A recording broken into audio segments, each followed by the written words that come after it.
देखिए,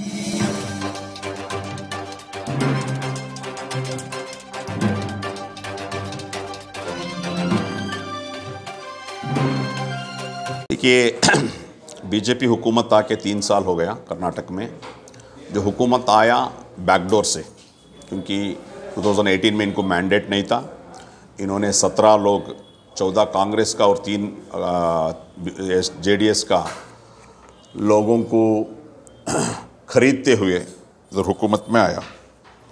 और उसके बाद 2 साल के बाद येडियुरप्पा जी को निकाल के इधर बुम्माई होने के बाद 3 साल में इतना हालात ख़राब है कर्नाटका का, क्योंकि कर्नाटका डेवलपमेंट का बात ही नहीं है।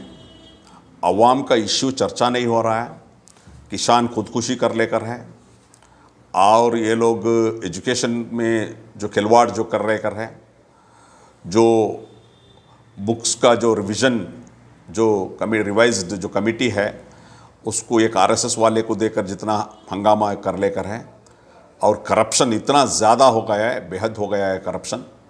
तो ये सारे चीज़ जो चल लेकर है, तो इसमें इतना बड़ा एक एंटी पीपल जो हो रहा है, जो करप्शन हो लेकर है, मगर ऑपोजिशन पार्टी इसको राइज करना था, क्योंकि 6.5 करोड़ जो अवाम है, ये अवाम को इसको जागृत करना है।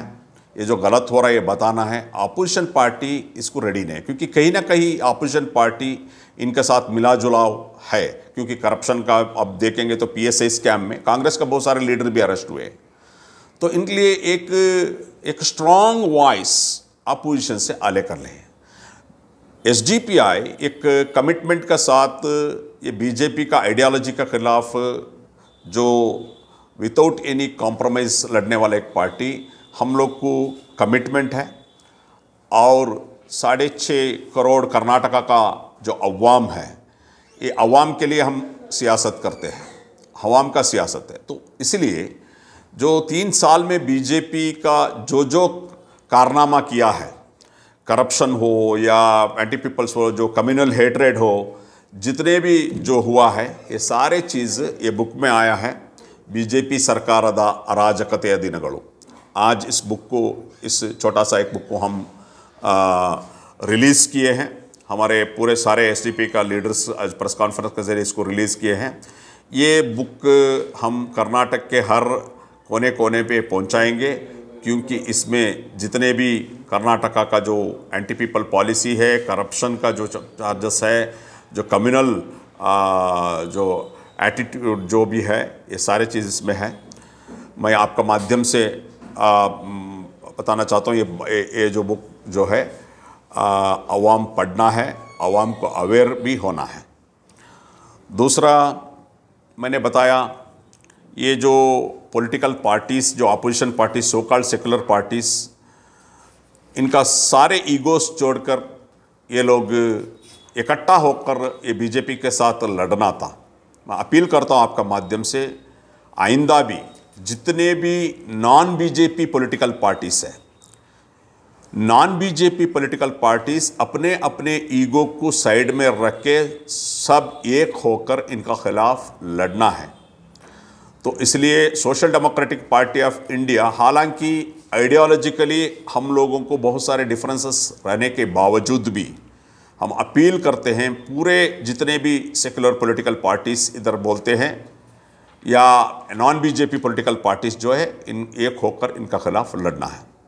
दूसरा, कहीं ना कहीं देखिए, ये लोग कांग्रेस और जेडीएस पार्टी, लास्ट जो राज्यसभा जो इलेक्शन हुआ, ये लोग इनका प्रेस्टीज का वजह से, इनका ईगो का वजह से बीजेपी का लहर सिंह को जिताया।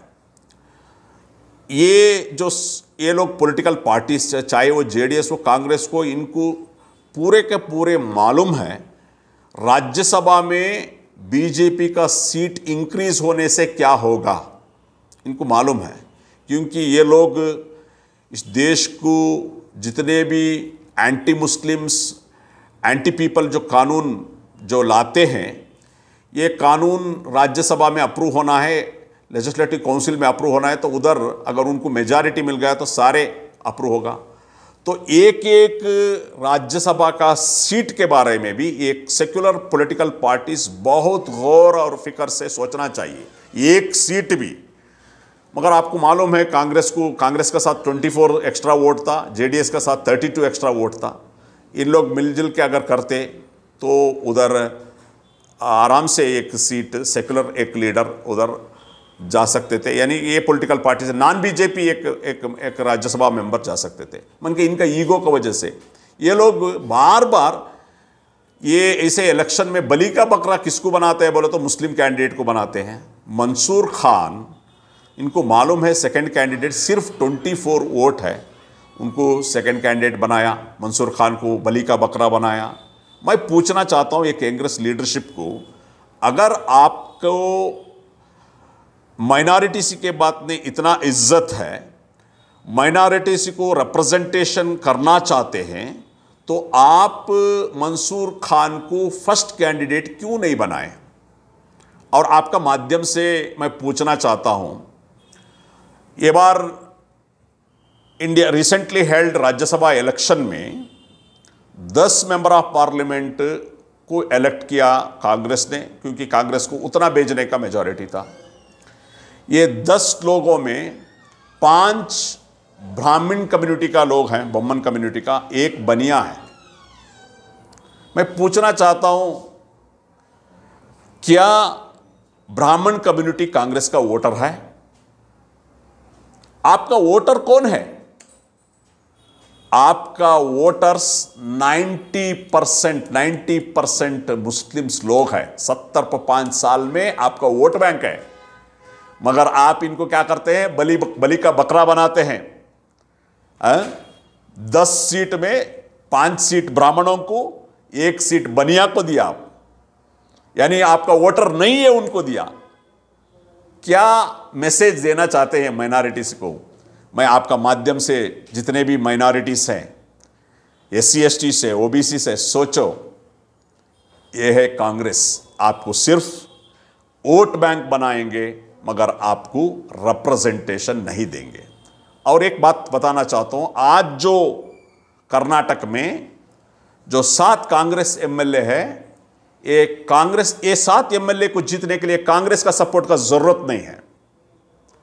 ये 7 MLA खुद कोई भी पार्टी में जीत सकता है, कोई कांग्रेस का ब्रांड का जरूरत नहीं है। फिर क्योंकि जब वो इलेक्शन में ये लोग वोट नहीं डालते, अगर मुस्लिम कैंडिडेट हो तो वोट नहीं डालते, कांग्रेस का वोट नहीं डालते, ये हकीकत है। ये हकीकत को समझना और एक अल्टरनेट पॉलिटिकल ताकत जो बीजेपी के साथ लड़ता है, आगे आता है, एक अल्टरनेट पॉलिटिकल ताकत को मजबूत करना आज की बहुत ही ज़रूरी है। ये मजलूम कौम समझना है, क्योंकि ये बुलडोज़र पॉलिटिक्स को, ये जो नाइंसाफ़ी जो होने वाला है, इसको मुकाबला करने के लिए कांग्रेस के पास ताकत नहीं है। ये लोग राहुल गांधी को ED रेड किया तो प्रोटेस्ट करेंगे, रास्ते में आएंगे, मगर मुस्लिमों का ऊपर जो बुलडोज़र चलाएगा या मजलूम दलित के ऊपर बुलडोज़र चलाएगा, ये लोग रास्ते पे नहीं आएंगे। जो हिजाब को इनकार करेगा ये रास्ते पे नहीं आएंगे। ये है इनका पॉलिटिक्स। ये कौम और मजलूम जितने भी कौम हैं, ये समझना चाहिए। एक सवाल ये है कि कांग्रेस बार बार ये कहती है कि SDPI बीजेपी की B टीम है। SDPI ने ही जो है हिजाब के इस मामले को नेशनल इशू, इंटरनेशनल इशू बना दिया। इसकी वजह से जो है मुसलमानों को परेशानी हुई, इसकी वजह से जो है मुसलमानों के लिए कई मसाइल खड़े हुए हैं। ये कांग्रेस के मुस्लिम लीडरों का कहना है। मैं कांग्रेस का सारे लीडर्स को मैं कहना चाहता हूं, हिजाब इंडिया का अंदर फंडामेंटल राइट है। फंडामेंटल राइट है, ये आप समझो, पढ़ो। जब एक फंडामेंटल राइट इनकार होता है तो इसके लिए लड़ना हमारा जिम्मेदारी है। जो बच्चियां अपने फंडामेंटल राइट्स को, अपने इंडिविजुअल राइट्स के लिए लड़े, उसके बाद वो लोग कोर्ट को गए, हम मॉरली उनको सपोर्ट किए हैं। ये फंडामेंटल राइट्स है। ये इसमें बीच में एक एमएलए बात करते हुए मैंने सुना, आप जो हिजाब पहनना है, फ्रीडम होना है, तो आप पाकिस्तान जाइए, अफ़गानिस्तान जाइए, सऊदी अरेबिया जाना चाहिए। इसका अकल को मैं क्या बोलूं, आप थोड़ा पढ़ो। जो सऊदी अरेबिया है ये डेमोक्रेटिक मुल्क नहीं है, इंडिया एक डेमोक्रेटिक मुल्क है, एक कॉन्स्टिट्यूशन है इधर। ये कॉन्स्टिट्यूशन में हिजाब पहनने का एक इंडिविजुअल राइट है, फ्रीडम राइट है, ये इंडिविजुअल राइट है, फंडामेंटल राइट है ये। आप पाकिस्तान का बात करते हैं, सऊदी अरेबिया का बात करते हैं, आप ऑस्ट्रिया का जजमेंट पढ़ो, ऑस्ट्रिया का कोर्ट का जो जजमेंट पढ़ो, उधर जो प्राइमरी स्कूल में, मैं इसको बताना चाहता हूँ, ये मुस्लिम कौम के मुस्लिम लीडर्स को थोड़ा पढ़ाई लिखाई करो, जो कंट्री में क्या क्या हो रहा है बोलकर। फॉरेन बोले तो अफगानिस्तान सऊदी अरेबिया नहीं है, बहुत सारे डेमोक्रेटिक मुल्क है, यूरोपियन कंट्रीज है। ऑस्ट्रिया में माइक्रो माइनॉरिटी है मुस्लिम कम्युनिटी। उधर जब प्राइमरी स्कूल में बैन किया गया गवर्नमेंट, जब वो लोग कोर्ट को गए, कोर्ट बताया, वहाँ का जो ऑस्ट्रिया का जो कोर्ट बताया, ये फंडामेंटल राइट्स है प्राइमरी स्कूल में। ये मैं बताना चाहता हूँ। तो ये बार बार एक मिनट बार बार ये लोग ये क्या बोलते हैं, बी टीम बोलते हैं। आपका बी क्या है मालूम हो गया। जो लास्ट टाइम में 2018 में 14 लोग कांग्रेस का एमएलए सेकुलर वोट लेके बीजेपी को गए, कौन भेजे किसी को मालूम है? किसको कौन भेजे हैं उधर बोलकर, ये भी मालूम है। कुमार स्वामी को गिराने के लिए कौन भेजा है सबको मालूम है। वो टाइम आए तो हम बताएंगे। और परसों आप एमएलसी इलेक्शन में, जो राज्यसभा इलेक्शन में क्या करे कांग्रेस के लोग, लहर सिंह को कौन जिताया? आप बोलना चाहिए, पब्लिक को बोलना चाहिए कि लहर सिंह का विन को कौन है। आपका ही लोग क्रॉस वोटिंग करे, आपका ईगो का वजह से वो आया। ये सब रखते हुए आप हम लोग को बोलेंगे, जो मध्य प्रदेश में 28 एमएलएस बीजेपी को चले गए, पुदुचेरी में चले गए, ये है एक्चुअली बी टीम।